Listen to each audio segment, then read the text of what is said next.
Hello and welcome to Climate Watch. I'm Fei Fei. Forests have always been close to the heart of this podcast. We've explored how forest management in China is changing, and we've looked at the sweeping ambitions of the 3 North Shelter Belt program. Stretching across China's north, the program has taken on one of the toughest challenges, the Taklamakan Desert. This vast sea of sand, nearly the size of Germany, was once considered untouchable. But today, it's being encircled by shelter belts of plants, creating pockets of green that hold back the dunes and bring new life to the desert's edge. What's even more striking is how this story doesn't end with trees. The Taklamakan is also becoming a frontier for clean energy. Where the land was once barren, you now see solar panels glinting in the sun and wind turbines spinning on the horizon, turning one of the harshest environments on Earth into a powerhouse for renewables. So how did this transformation take root? I recently came across a vlog by fellow podcaster Jason Smith, who traveled to Xinjiang to see one of these sites firsthand. His journey offered a vivid glimpse of the desert's rebirth, and I wanted to hear more, so I reached out to him to talk about Xinjiang's ongoing transformation. So today I'm joined by Jason Smith. He runs a podcast called The Bridge to China, where he focuses on building bridges between mostly China and the US. And he had very interesting conversations in a lot of areas. And if you're interested, you can check it out. I'll link it in the description down below. The reason that I reached out to Jason for this episode is to talk about his trips and impressions of Xinjiang, which is one of the leading provinces and regions in China in terms of clean energy and also environmental protection. Welcome, Jason. Thank you for joining me on Climate Watch. I'm delighted to be here. Thank you so much for having me. Jason, actually, the reason I reached out to you, I don't believe I've told you this, but is that you posted a video on TikTok or Twitter. By the way, Jason also has an account on TikTok and Twitter and YouTube as well, and you can also check him out. It's about desertification efforts in Xinjiang and the way they're doing it to fight against expanding deserts. And the comment section really stands out as a surprise to me because I really didn't know that the rest of the world had no idea what China been doing in terms of fight against the sand. First of all, can you tell us, your trips to Xinjiang, where have you been, and what's your observation when it comes to the fight against deserts? Well, every year I've been to Xinjiang, and I've now, as of this year, been to pretty much every part of Xinjiang. And every trip that I've taken has also been focused on the Taklamakan Desert and on solar energy and on desertification. I'm very interested in afforestation and how China has added more total trees than any country in the history of the world. It is an amazing sight to see. Yeah. So where exactly have you traveled this year? This year, we traveled to Kashgar. We went to Aksu, and then we went up north to where it looks like the Sierra Nevadas in California. Honestly, it's beautiful, or like Norway. It's absolutely splendid. China has so many different kinds of climates, and this climate stands out as one of the most spectacular. Yeah, so the northern part of Xinjiang, for those of our listeners who are not really familiar with Xinjiang, the northern part of Xinjiang is where I believe have more of a mild climate when it comes so that the scenery is more green when it compares to the southern part of Xinjiang, which I believe you've also been to before. Oh, I've been on every side of the Taklamakan Desert now, and through it. Actually, we drove through it on the first trip that I took a few years ago. It is scary. Really? Yeah. How I've never been to that area before, never. So can you elaborate a little bit? Well, I can't remember exactly what city we started out on, but we started out in a city near Urumqi, and we drove through the entire desert to the south to Hotan, which is basically crossing the entire of the desert. And at first I was like, oh, this is so beautiful. I'm looking out the window. And after a while I was like, this is scary, because there was nothing for a while. There were power lines and solar energy you could see in various places, but really it was just an endless desert with no oasis anywhere. I imagine that people probably get warned before they cross the desert. We had a huge bus. It was full of water, and at some point the light was so blinding because the light's coming from every direction. The sand is reflecting the light. The sunlight is coming from above and below and from the side. And so we actually closed the curtains everywhere on the bus except for the bus driver, just so that we wouldn't be blinded inside. How long did it take? It took a day to cross the desert. We started in the morning. Well, in the morning in Xinjiang is complicated. We probably left at like 9. So 9 is like 6 a.m. because in Xinjiang, they're on the same time zone as Beijing, but it's so far away that it's actually, the sun comes up at like 8 or 9 a.m. instead of 5 a.m. and it sets at like midnight sometimes or 1 in the morning. So it's actually really interesting to look at the time and then look outside in Xinjiang because it's completely different from the rest of the country. So it took you a whole day? It took, I don't remember exactly, but when we arrived, it was still daylight. So for me, that I don't remember exactly the time. It could have been 8 p.m. It could have been 1 in the morning. I'm not really sure. So I imagine there won't be like a stopover along the way. We didn't stop. Yeah, we didn't stop at all. We drove the entire way nonstop until we arrived in Hotan, which is a lovely town. You've been to that desert, which is the biggest desert in China. Yeah, it's called the Sea of Death, and I can understand why. Yeah, and the climate, not only I think about the sand, but also when it comes to the weathers inside the desert is also very deadly. Well, you know what's really interesting? If you look at the most polluted cities today in the world, none of the Chinese cities appear anymore, even though 10, 20 years ago, there were some Chinese cities on that list, except one, which is Hotan. And the only reason is, it's not because of factories, it's not because of cars, it's because the sand gets so fine blowing across the desert that it actually becomes particulate enough to become air pollution, and Hotan stays on that list. It's not very high on the list, but it is on the list of the top 50 most dangerous places for pollution. And it has nothing to do with man's activity and everything to do with how dangerous that sand is. So when you were in Hotan, you see firsthand how they've been fighting against that large desert. You know what's interesting? Yeah. Is maybe in the past the desert was growing, but everything that I've seen is the opposite now, where the desert is shrinking. Every different part around the desert that I've been to on that trip and on other trips is watching these amazing forests that are taking over the desert.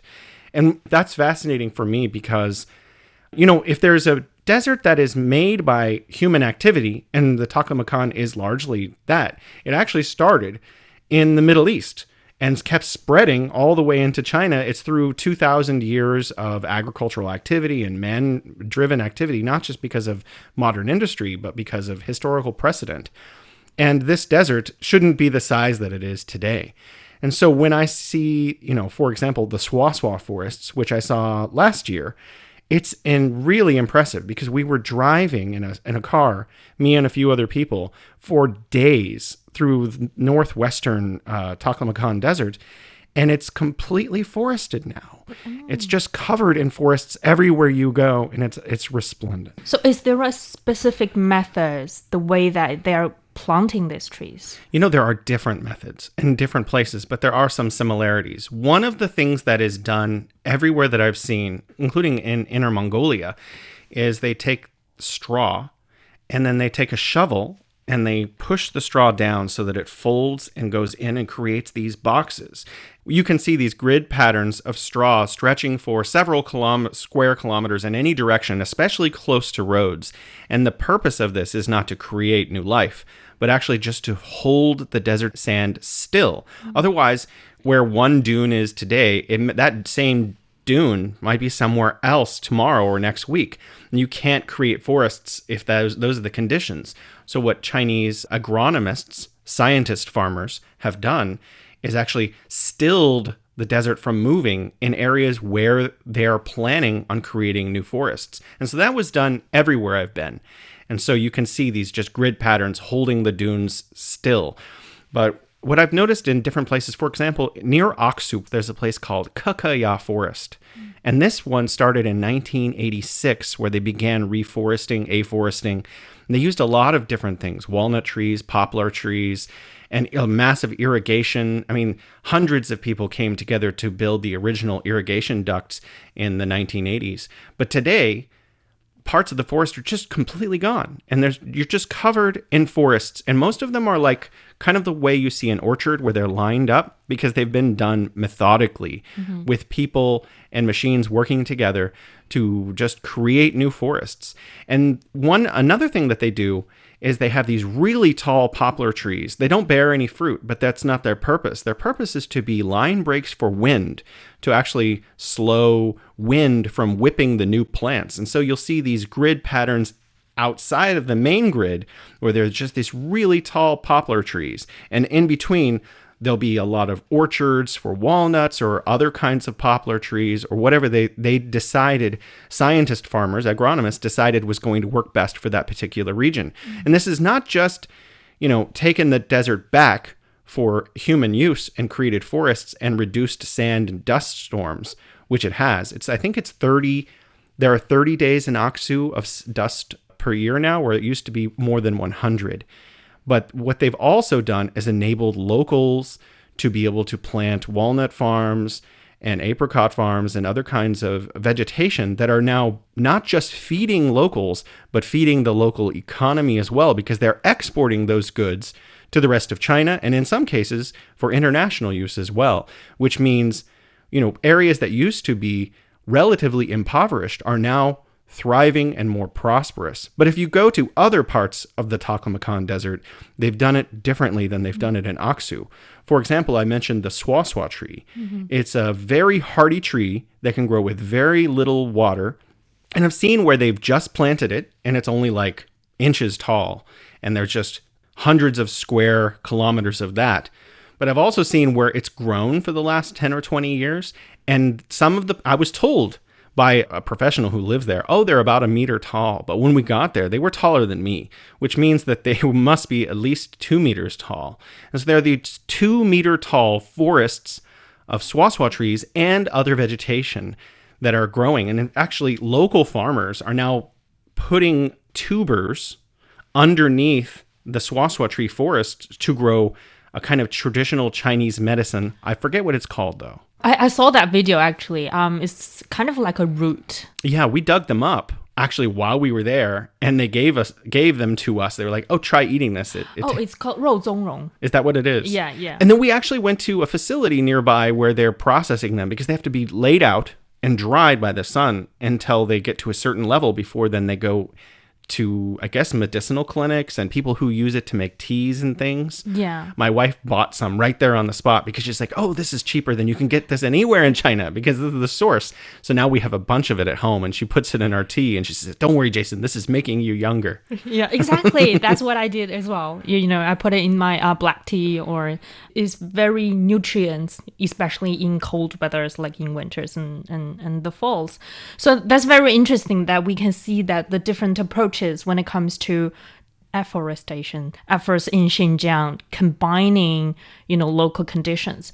And what really also interests me is that they are trying to achieve two things, kill two birds with one stone, that they're not only thinking about, fight against the deserts, but also thinking about transforming the local communities. So have you been able to, really talk to local peoples about the changes to their lives, really, not only about the trees, but also about the people living with the trees? Actually, this interests me enormously because I want to record some of this. I'm actually working on a book about it because I'm very interested in poverty alleviation efforts in China, because they're very successful and there still exists poverty in the world. And I think we can learn a lot from what China has done. We don't have to adopt everything China is doing wholesale, but there are certain techniques and methods that we can learn from. And one of the things I've seen again and again are these e-commerce centers where, after agricultural outputs have been increased in various parts of Xinjiang and other places in China I've been to as well, the Chinese government, local and the central government, will actually build these e-commerce centers to train people who have traditionally lived in impoverished conditions. We're talking about generations or centuries of where these families have been impoverished, and now they're being raised out of poverty. And one of the ways that they're doing that is not just give them a check like a lot of governments do around the world, but teach them vital vocational skills to enable them to create their own wealth. And one of the things that they do is, now that parts of the desert have been afforested, and in some of those cases it's been used for agricultural output, they've given over the agricultural output to local farmers. And they've given them plots of land, they've given them greenhouses. I saw that in Pishan, where every family, if you had an apartment, you got a greenhouse. And then agronomists come and they say, you can use this for your own personal subsistence if you want. But if you want to make money, we'll teach you how to grow different crops depending on what you want to grow. And then there's entire greenhouses in the middle of the desert growing tomatoes now. I went to multiple of them. I was expecting to find different things, but it seemed like in Pishan, in this particular place I went to, everyone wanted to grow tomatoes. I guess it was because it was the most lucrative. So then they are able to sell those or process them into other things like pastes or tomato sauce or just selling tomatoes. And so these e-commerce centers are set up in different places, localized to communities. And local farmers or one member of the family or whoever wants to go can go to this place and learn how to use telecommunications, because 5G is everywhere now, or if at least 4G, but oftentimes 5G is just universal here in China now. And so these local farmers learn how to operate a phone on a stand with lights and sell their local product. And the e-commerce center will help them bottle it so that it looks nice, like something you would get at the grocery store. They'll help them learn how to use logistics so they know how to sell it, not just locally anymore, but nationally. And then they go on platforms like Douyin or Taobao, and then they sell their products in some cases in live streams where they advertise, we grew this locally. And, I've actually watched them do these live streams where there are students. By students, usually it's a middle-aged woman. So I'm guessing it's like the farmer's wife or whatever. And they're selling these products in the e-commerce center. After they learn how to do this well and they become proficient at it, they can do it at home or they can continue to use the center. And new students are constantly coming, learning how to do the same thing. And then this has created, in some small communities, thousands of jobs. And so we've looked at places where there used to be extreme poverty. And now these communities are thriving and people are actually able to raise their own incomes incrementally each year by using better seeds, better techniques, and selling their products more efficiently online. Yeah, so when we're talking about local jobs, we're talking about people who grow, any crops that they wish. And then people who are trying to sell them either online or offline. There are also people who are trying to process them. And so they have like different roles along, I would say it's sort of a supply chain of a certain product. For example, tomato. Oh, by the way, Xinjiang's tomatoes are the best. I love their paste. I love them fresh. But that's very interesting to see, this anti-desertification efforts are somehow linked to the improvement of people's livelihoods. But on the other hand, on our podcast, we also focuses on clean energy, which I know you are also a topic that you are very interested in. And Xinjiang is also a leader when it comes to clean energy, especially in solar powers and also wind powers.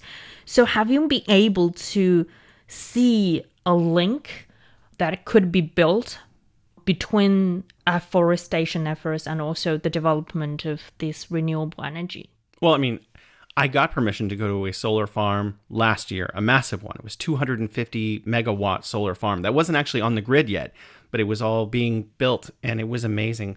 They let us fly a drone over it and it looks like an ocean of solar panels. It's crazy. Actually, when we were flying into Xinjiang, we saw multiple centers like this on the way in Inner Mongolia, and as we arrived in Xinjiang as well. We drove out to one of these huge centers, and what's really fascinating really quickly is outside of that are these afforestation efforts immediately outside. But there are other things that are going on if you want to talk about the link between growing plants and solar energy, because they're actually using the shade from solar energy to grow plants because it creates arability. It makes the land arable again. And then a lot of the places, actually, it's just growing local weeds and things. But what they do is, and it's really fascinating, in some cases, they bring goats in. And then the goats are now surviving on eating the vegetation that's just growing naturally under the solar panels. But if you look at some of the solar exports that China has done, for example, with Saudi Arabia, they're actually using deliberately the new land to grow, food crops, because the shade makes the land a viable source of vegetation again. It creates arable land. And then because in Saudi Arabia, they have very little arable land, these solar panels are literally creating agricultural land underneath them. I haven't seen this as much in China. Mostly it's wild vegetation. And then that is used for goats to feed on. And then goats are a massive part of the Xinjiang livestock economy. Imagine those goats are going to become chuar, which is Chinese barbecue, which is actually, if you go to Xinjiang, that's what everyone wants to try. Yeah, exactly. So you are seeing this synergy between this renewable energy expansion, also the land restoration taking place at the same time in the same place. But do you see if there is, potential risk or challenges when you are visiting these places? One of the things that some people bring up is monoculture as a concern, because if you have, for example, in the swaswa forests, most of the plants are the same species, there's a concern that if one virus or bacteria or something were to come and it was spread quickly, you would lose a lot of that very quickly. But this is something that China has been aware of for the last 10 or 15 years, and they're actually choosing different cousins of the same species so that they're not all identical. So if some, blight were to come and wipe out part of the swaswa forests, some of them would be resistant to that and they could regrow quickly.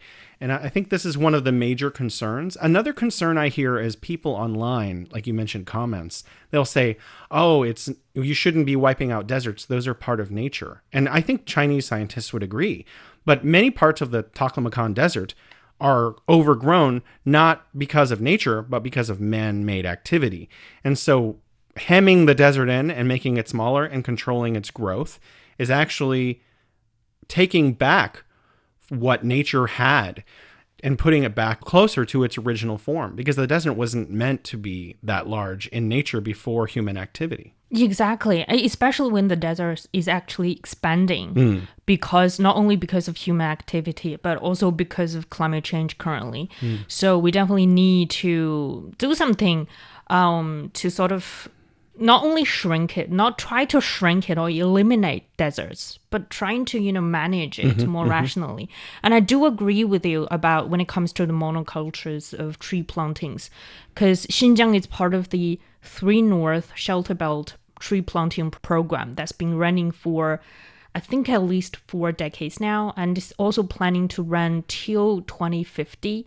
It's a massive program, and I think it's also a learning curve for scientists to get to know what's the best way to manage the environment and also improve the environment, and also importantly to improve the livelihoods of the local people. I mean, that's the main purpose of us doing environmental protection mostly here. I've also talked, scientists on this show about a sort of change of mindset when it comes to tree planting, is that they are trying to combine different species of trees and different ecosystems within the region. For example, you have forests, you have bushes, you also have wetlands and also deserts, which is a more healthier version of ecosystem. And so after traveling to Xinjiang extensively, and also I noticed you've been talking to people who've been living in Xinjiang or traveling or cycling in Xinjiang as well. And do they also share some of your observations when it comes to Xinjiang's afforestation efforts and also clean energy development?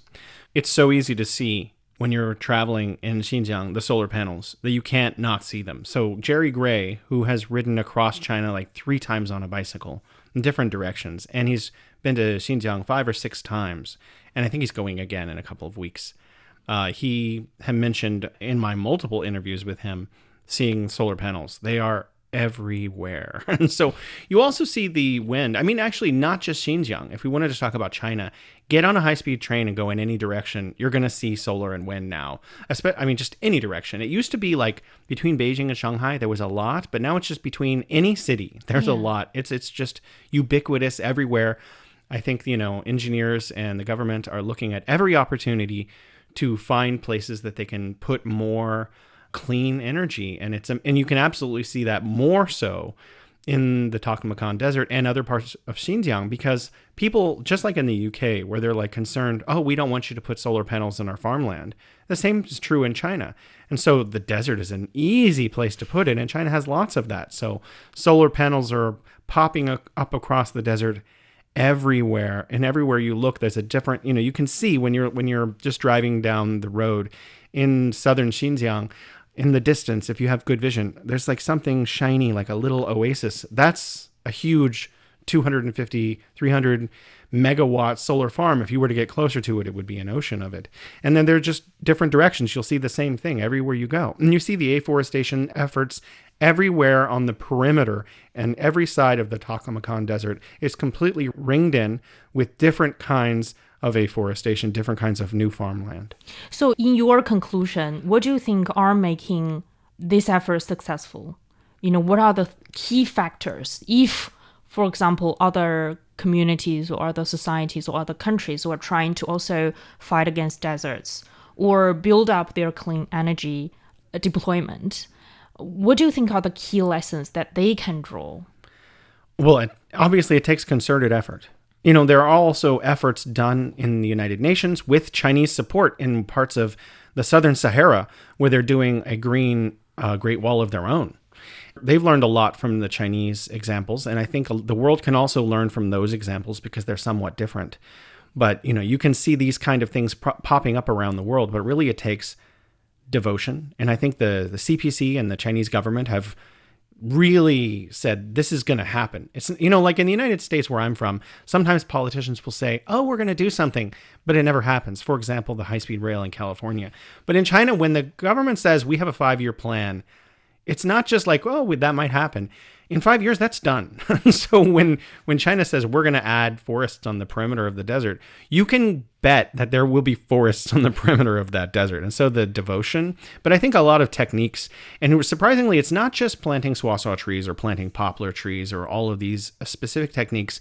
The one that the international community is fascinated by is actually just the straw configurations, because that's a really important step. If you start planting seeds in the desert, they're not going to grow.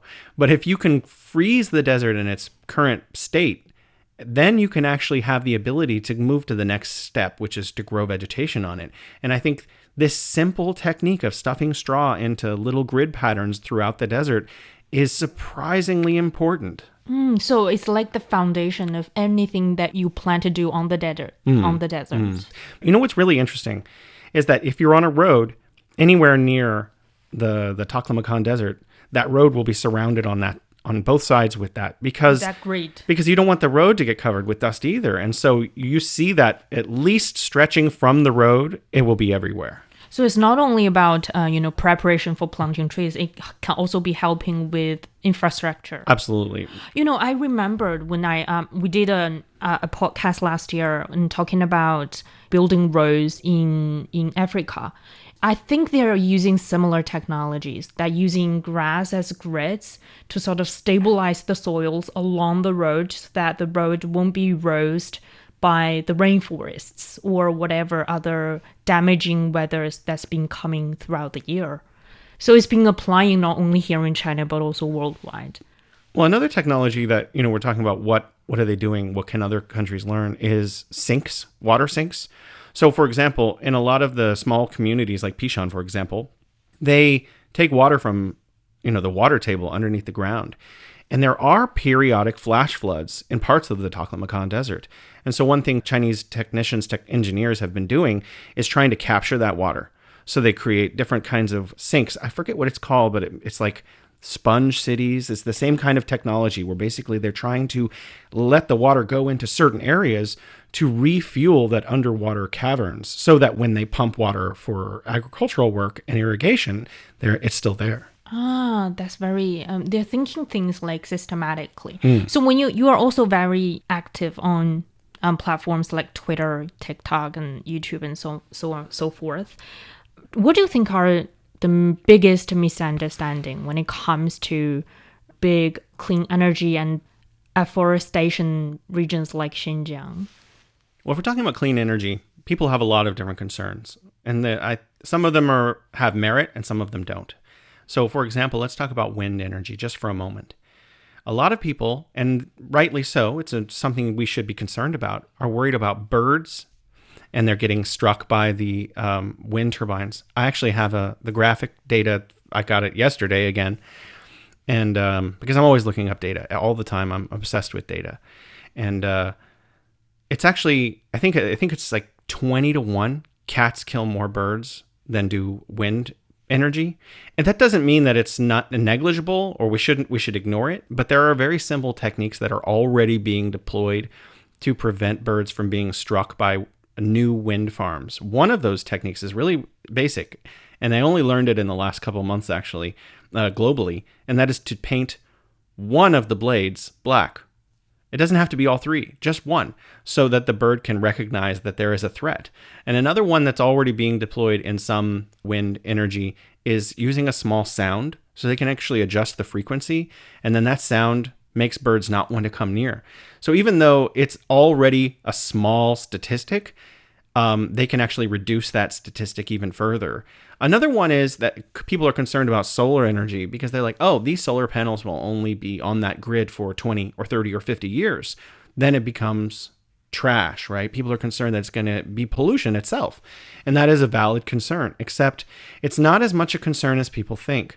What happens on the solar farm is that after it reduces, because it does go down, it usually starts at lately 22 or 23% absorption rate of solar energy into the panel, which is improving dramatically. I think China had a breakthrough recently where in the future it will be 25, but it starts to reduce over time. So in 10, 20 years, it's down to 15 or 10% absorption rate of energy, and then it needs to be replaced.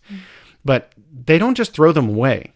Number one, they can actually sell them to local farmers, locals, people to put in their yards or their houses, and then they will just use it again. So it gets reused first. And then later, that technology can actually be crushed down and be refined and reprocessed to become something else. So first it gets reused, and then it can be recycled. So there's actually not a lot of environmental degradation owing to the creation of solar panels. But I'm glad that people are thinking of that, because even these kind of criticisms, they're not like bad.